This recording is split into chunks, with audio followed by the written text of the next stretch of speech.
Alrighty, chat. We are live here on the channel here. We are going to be doing a live severe weather briefing here. Just due to the fact that we do have upcoming storms that we need to be watching for, and it is important to update y'all. Of course, we're a little bit far out on some of the storm systems that will be coming to the United States, but we are going to be having. Oh wow, my mic is not even where it needs to be. Well. If you guys didn't hear me the first time, we are going to be doing a live weather briefing here.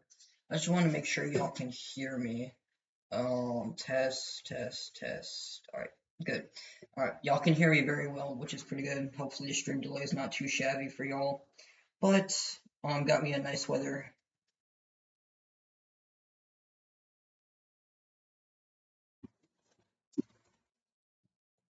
But anyways, we are here for a live stream here to cover some well, not cover rather, but do some briefings on the upcoming severe weather events that'll be impacting some part of the United States in the future here. So let's hop right into it here, starting off with College of DuPage weather models. And there is a bunch of other products I want to go over here, but here's one of the websites that I'll be talking about here. And this will probably be the main website I'll be using. And of course, we're using the Storm Prediction Center Convective Outlooks. But um, if we just go to the 700 millibar wind speeds, well, you know what, we'll go to 500 because that's much more of a, it just gives you an idea of what is going up on the upper part of the atmosphere. Because what determines the upper part of the atmosphere could, influence on what happens to the surface, but that's not always the case. But when we want tornadoes, we want the low level shear is one of the most important factors in tornado genesis. But starting off with the upper level wind shear, this is 500 millibars, so it's about I don't know how much is 500 millibars, but it's high up. It's pretty high up in the atmosphere there. Way high up there, but these are the 500 millibar wind speeds. And our first storm that we're gonna be watching here is the day 2 slight risk, and we'll go over that in just a moment. But I just want to give you guys a good idea on what might happen on this storm here for tomorrow. So as you can see here, our storm system is all the way up in Canada. Now, I mentioned this earlier in one of my best friends, Roman's Discord server. If you want significant severe weather, it's gonna come off the Rocky Mountains. Now, here's the thing. If you want really good turbulent mixing, which allows for more colder and warmer air clashing into each other, that would create some spin and some vorticity, and that would influence on our tornado threat as well. So it is important that when storms or troughs or whatever influence severe weather that comes off the Rocky Mountains, that'll help support severe weather. But in this case, this is coming most likely from Canada. And this is our little storm system that brought a marginal risk yesterday. Didn't really bring too much, but did bring some gusty winds out there to parts of Montana there and parts of Wyoming. But other than that, nothing real too significant there. But this is the storm system that'll be promoting a severe weather threat for tomorrow, which is Monday. We do have a slight risk, but our wind speed in the upper levels of the atmosphere are really cranking here. We've got a really good neutrally tilted trough. Yeah, north to south orientation there with our low pressure orientation there. But you can see it in the upper parts of the atmosphere. We got 150 knots. That is very strong winds up there. But I do want to go down a level here to 700 millibar, and it's still very strong there. We've got low level shear, or not low level shear, mid level shear of 60 knots, which is very favorable for upscale growth of storms, and it helps storms fire and grow in size, and that's going to be our main factor with our wind shear there. So if we have too much forcing, that would lead to more of a high wind threat rather than a tornado threat, but we could still see QLCS tornado threat depending on the not depending, but what's the word for it? Um, on the north side of storms. But as you can see, that is our wind shear there. Now, if we look at, or why am I using the GFS? Okay, first of all, let me go to HRRR because it's not the best idea to use the GFS for events that are going to be happening in like about 24 hours. What's up, Weston? Glad to see you in here as well. We got 5 viewers in here. So if you guys are new, make sure to hit that like button. Also subscribe to the channel if you guys are new. Certainly a super weather threat to keep an eye on, and things are going to get really active. We've been in a quiet period for about a week now, which is, pretty, pretty, pretty concerning.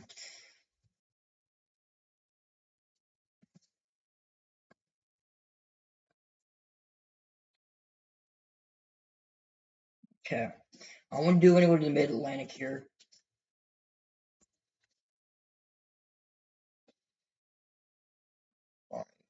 We're gonna go to simulated reflectivity here first. So for tomorrow's threat, storms aren't expected to fire until about, let's say, this is 20Z, so this is around 8 o'clock, I believe. No, that can't be right. This is what's 20Z? I'm trying to do the math here. So 00Z is 8 o'clock. So this is around 4 o'clock. So storms aren't expected to fire until around 3 to 4 o'clock Eastern time. And as you can see, these storms kind of, I mean, this is somewhat concerning because these are semi-discrete cells. So what's this telling me here is that there's not a lot of forcing, but this is not a widespread threat here. This is more of a localized, sort of threat, which is why I don't think they will add an enhanced risk at all, because due to the localized nature of this threat, it's going to be about a few supercells rather than a whole, big time outbreak or whatever. We're not expecting a big time outbreak. However, we're going to be expecting some sort of severe weather tomorrow, maybe an all hazards threat, depending on where the greatest ingredients are for severe weather. Sam, I just made a video and European model has 5,000 CAPE in Oklahoma next week. Wow. But I wonder what model. Okay, yeah, you just said it there. But this is the 12Z HRRR, so this is kind of new data here. This has been rendered in for quite some time, actually. But these storms are kind of go upscale. I mean, the 12Z HRRR does show 2 discrete supercells or semi-discrete. One of them shows a pretty big time hail core there. So I'm wondering how elevated our stuff is up here. So temperatures are sitting around 77 here. But let's take a look at dew points. Yeah, that'll lead to more of an elevated threat. So another issue we might have for tomorrow is the amount of elevated storms we might have, if any storms we get to fire tomorrow, which they're most likely going to fire tomorrow, but it's going to determine on how the temperature dew point spread is farther or closer, because the more closer the 2 points to temperatures are, the better the tornadic environment will be, because we're going to have a wind shear. The Cape, that might be the Cape generally pretty good. I mean, with this much Cape, it is pretty good to check off the list there. Above 1,000 joules per kilogram is just enough for supercells or storms to sustain themselves with the amount of wind shear they have in front of them. So 03 Cape, this is, yeah, we're gonna have pretty decent-ish values here. With the greatest pockets of 3 Cape and instability, that's where the storms are going to have the most concerning environment in front of them. But 03 kilometer SRH here, I mean, we're going to have some, but this is the 03 kilometer. This is pretty good. pretty good. We're sitting around. So you're wondering why we have a pocket of open or used SRH here. These are where the storms are located. They're using up this environment as the HRR is depicting. Excuse me there, but we're sitting around near the environment here. We've got around 130 to 200 meters squared per second squared of SRH, which, I mean, it's not over the top, but it is definitely favorable. But I do want to take a look at the lower levels here. Yeah, low levels are a little bit lacking, but it might just be enough for a threat for an isolated tornado too. But I was a little concerned about a day or two ago about this threat. It is seeming like that. I mean, we're still about a day out. I mean, things could ever so slightly change in the models, but what I'm seeing here is that these storms could be elevated, which would lead to more of a hail threat.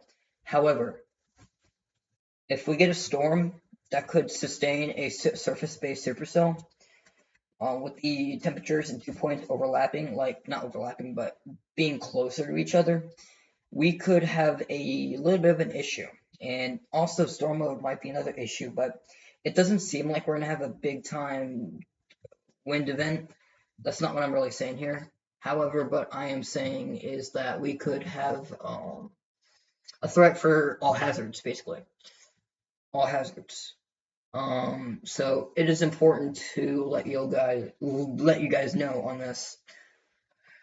If you take a look at supercell composite, yeah. I mean, the threat is there. The severe weather threat is there for severe thunderstorms. We're just not expecting, a outbreak. But an outbreak of severe weather, a localized severe weather outbreak for severe weather is definitely possible. I'm just a little bit on the uncertain side on how significant, if anything, becomes significant on the severe weather threat will be. So if you guys have any questions for me, put them down in chat. I know some people are at church, depending on what time zone you guys are in. I am in Eastern time zone. It is 1:42 p.m. So most likely, if you're on the Eastern Coast, church service is most likely over, or you're having lunch or whatever. But if you guys are just tuning in, we're doing a little bit of a severe weather live briefing here. But what's up, Storm Watchers Weather? Glad to see you in here also. Again, we're just going over some severe weather briefings. Just got back from church. Oh wow, exactly. You just proved my point, dude. It's crazy how I just went over that, dude, and then you just tuned in. That's crazy. But I'm glad you guys are here. But let me get rid of this here before this gets out. Okay, there you go. Now I do want to pull a few soundings out in front with the NAM 3K, but I know the NAM 3K wasn't all reliable here, but yeah, 0.3 kilometer, or what am I saying? 0.3 NAMNIST model here is showing quite the environment. I mean, it's a little bit more west, which makes me to believe that are these storms firing earlier or what? Let's see, chat. No, actually they're on time. Even if anything later. Wow. Yeah, the NAM is a little bit of a over convection bias issue, but I mean, you can see we still got severe storms ongoing there. I do want to take a look at SRH values. Yeah, SRH values are about the same. I might pull one right here. One in the foothill, or whatever you want to call it, of West Virginia. I do not know what you guys call it up there, but that little sliver near there, near that general vicinity. So we're gonna wait on this, what this sounding has to show. Okay. Okay. All right. Pretty good veering with height. I do see that. SRH at low levels, 250 meters squared per second squared. That is pretty good. That is actually really good too.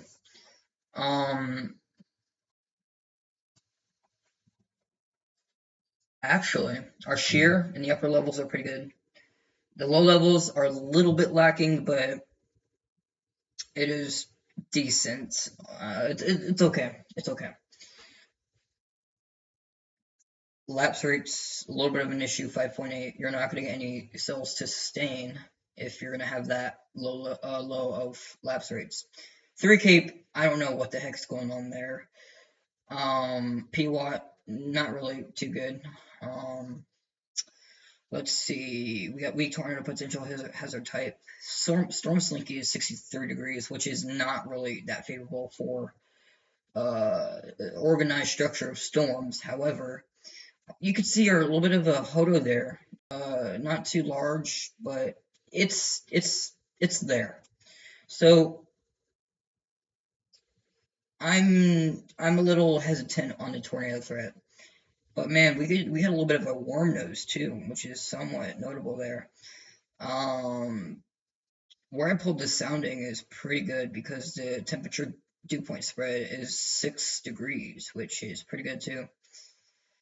I also see a little bit of a uh, I see what might be limiting a tornado threat here. It would be lapse rates, it would be low level shear, and it would be, let's see, what else do I notice?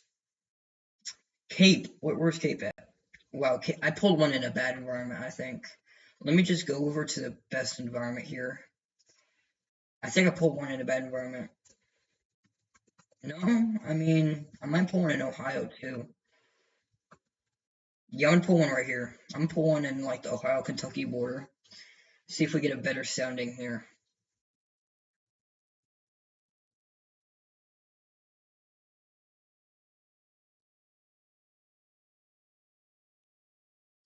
So as we wait here, we're gonna see what this.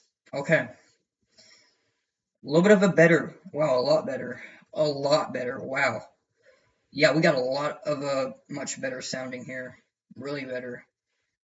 Um, wow. So it looks like we just pulled one in a bad environment, but I mean, still, our shear is pretty weak. But our SRH is pretty decent. Lapse rates are 6.3, which is better, Celsius per kilometer, but um, we got a tornado hazard type. We got a storm slinky of 74 degrees, which is pretty good. Actually, that might be near perfect for storm slinky, which is you typically want 75 degrees, which that is 74, so that's basically near perfect for storm structure there. Storm motion, pretty good. Cape, pretty good. Temperature dew point spread, pretty good. So, oh man, I have a little bit of a capping version, but I don't know if that's gonna matter a whole lot because it's weak. Yeah, just a pretty good sounding. However, the low level shear might actually not really support a tornado threat, but we shall see. So that is the tomorrow's threat, and we'll take a look at the Storm Prediction Center and see what they say about this.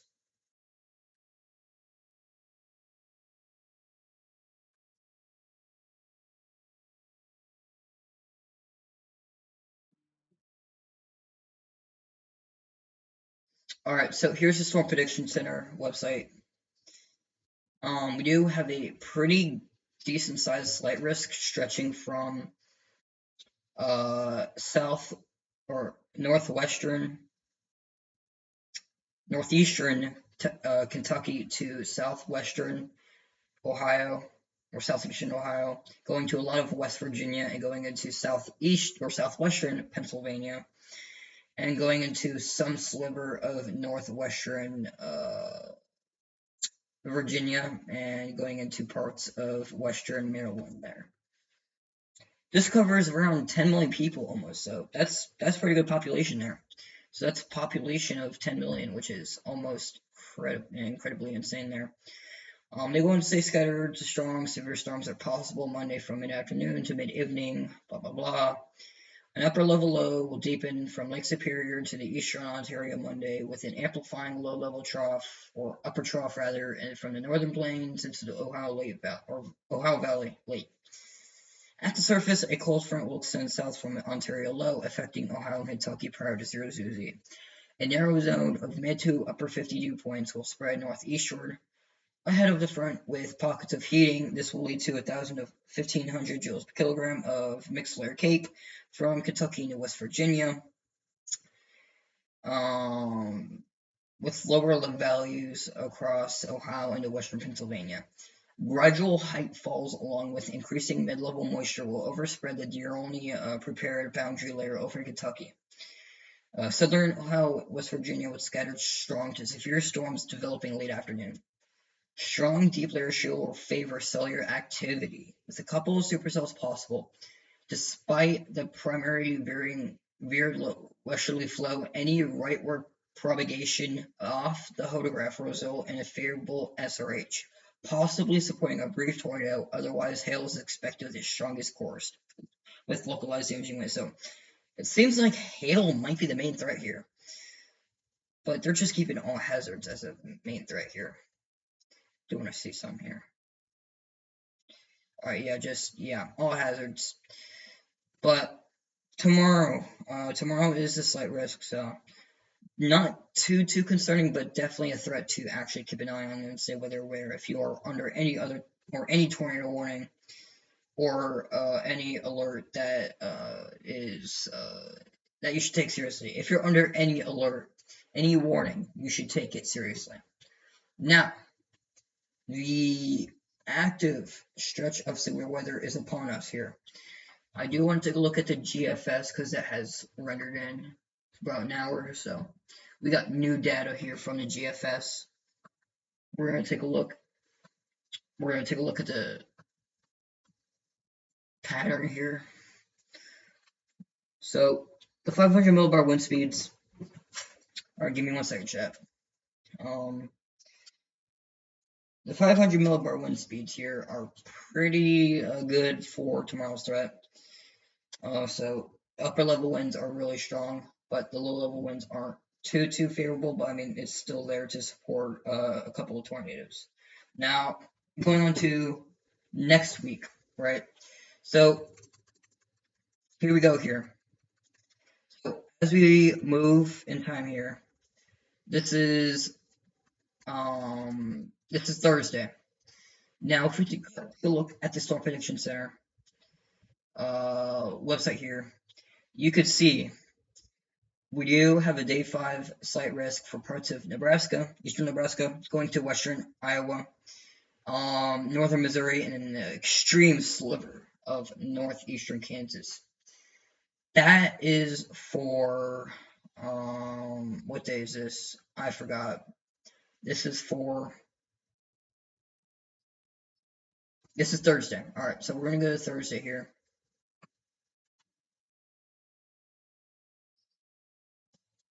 Yeah, this is Thursday. All right, so we're gonna have some sort of system here. Let me see. Okay, I can see why they put out a flight risk for that. Interesting. This is more conditional, just due simply to the fact that this will be capped. My goodness, super stock bosses is insane, but yeah, we're gonna have a capping issue most likely here. Yeah, SRH is very favorable. Yeah, if the cap breaks, we could have a little bit of a super weather problematic threat here. But I mean, we do have supercells firing near the focal point. Yeah, that's north. Okay, that's not really into a big and okay, yeah. So capping most likely will be an issue here, as well as for. I mean, wow, yeah, that cap does break a little bit. So this is getting a little bit more concerning here. A little bit more concerning. A little bit more concerning for Friday. So what I think Thursday might do, Thursday might be a little bit capped. Friday will be more of a concern because Friday might have a cap break here, which would allow for Stormination to grow rapidly here. Cape, it's there. It is really there. I do want to take a look at 500 millibar wind speeds on this. Yeah, 500 millibars are pretty good. We're sitting around 50, from 50 knots to as high as 75 knots, so that's really good.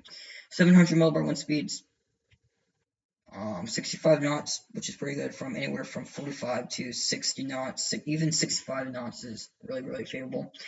850 here.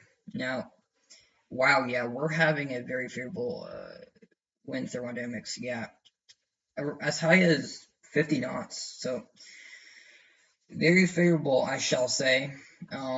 Dew points, yeah. Friday is looking a little bit more concerning. We have pretty good moisture advection, which is our dew points. Temperatures, yeah, yeah. Friday's looking a little bit more of a concern here. Well, I want to see what they say in their discussion. I do want to see what they say in their discussion.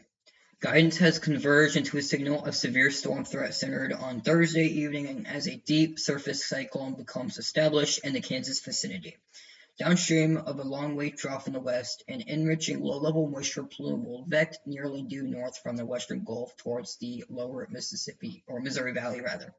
A stout EML should limit convective development along much of the dry line, but strengthening low-level jet would support some thunderstorm developments in the northeast of the surface. Yeah, I just did notice that too.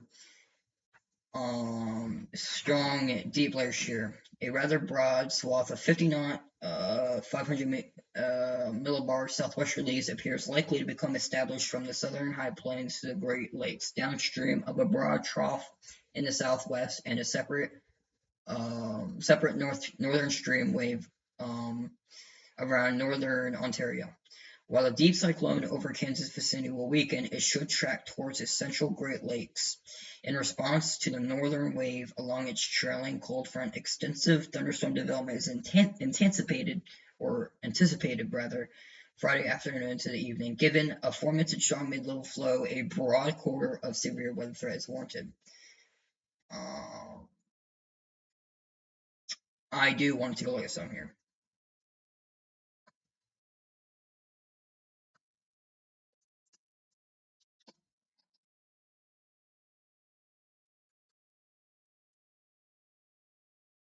Hmm.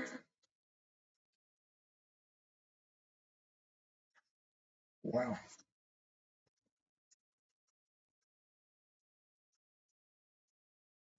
This is wow. Okay. That is very interesting.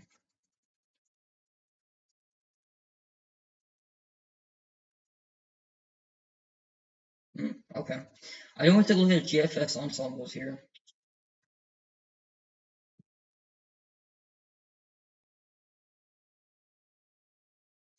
I do want to see how much of an agreement. Oh wow, okay, there's a little bit of an agreement there.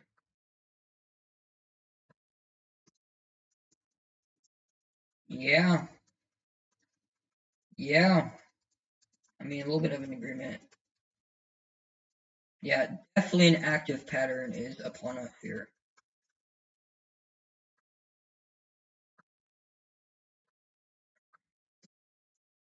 Yeah, all right. I can see why they pulled the trigger on that.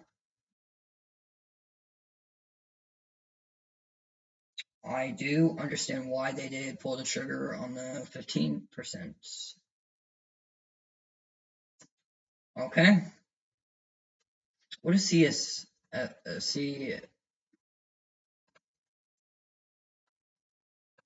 has? Just want to look at it. I mean, I'm not really taking CSU seriously. I just want to see how CSU is handling this. Um,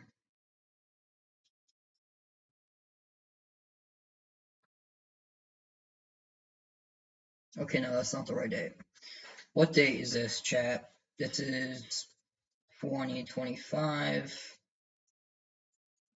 0 4. This is gonna be for. Okay, today is 13th. All right, we're gonna type this date in. So,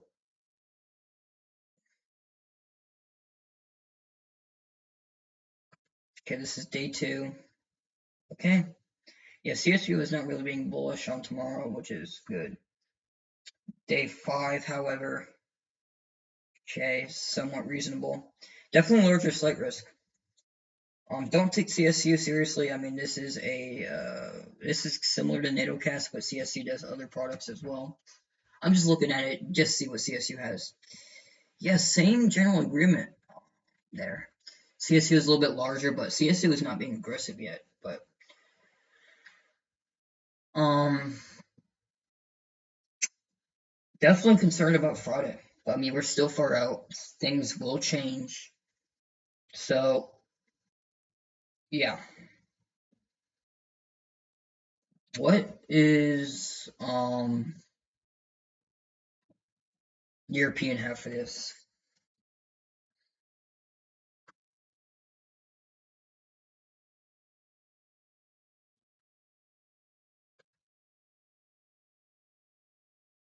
What does the European have? Is European bullish or is European conservative?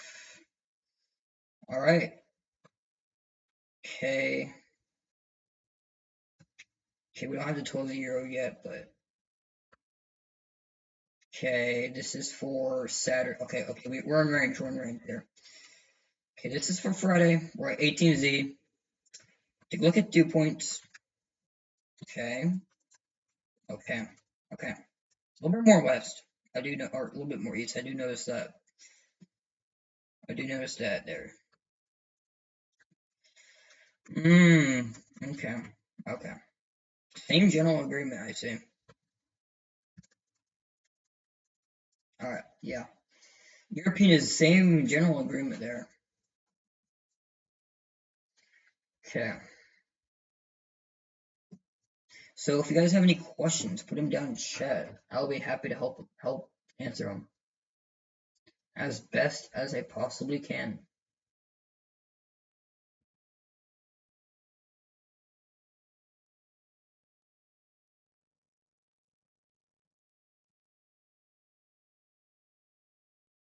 So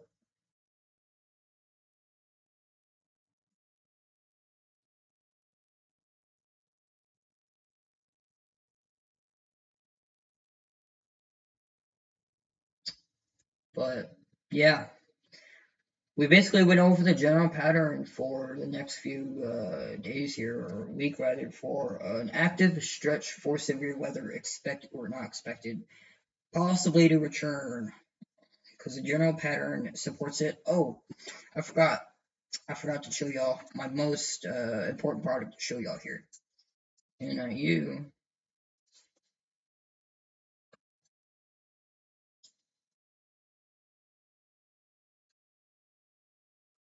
Right here. This picture.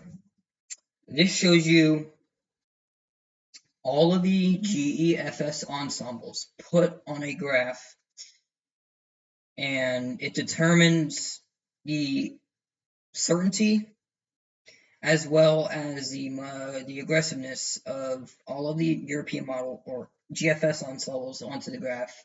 It basically shows us how certain or how uncertain our next upcoming severe weather threat will be. And as you can see, we have a very good uptick in severe weather, and for basically from from the 15th all the way to the most likely end of April, we're going to be entering a more active stretch for severe weather. Now, the other thing I wanted to look at here is week 2 accumulated supercell composite parameters. This gives an idea of where the most concentrated area for severe weather is, and as you can see, right there. And then we're gonna go there. Yeah, very, very aggressive values there. but um, definitely a trend to keep an eye on. But I will end this stream off here now. However, I'm going to start a new stream, a chill stream. So make sure you guys tune into that. But I'm going to end off this live weather briefing here. We've been live for about 40 minutes, so decent stream. Just went over the severe weather threat is going to be more active as we get closer to the end of April and especially into early of May. So I want to thank y'all for tuning in. I'm gonna get a quick shower and then I'm gonna get out, eat something, and then I'm gonna come back on and do a little bit of a chill stream. So if you guys are new here, consider subscribing to the channel. Also, make sure to turn that notification bell on so you do know when you get a notification on when I go live. So I will see y'all in the next. Hold on, wait, hold on, chat. All right. I do want to see. I want to see something here right quick before I end off, just to see if I got everything ongoing here. But yeah. But anyways, outro here. All right.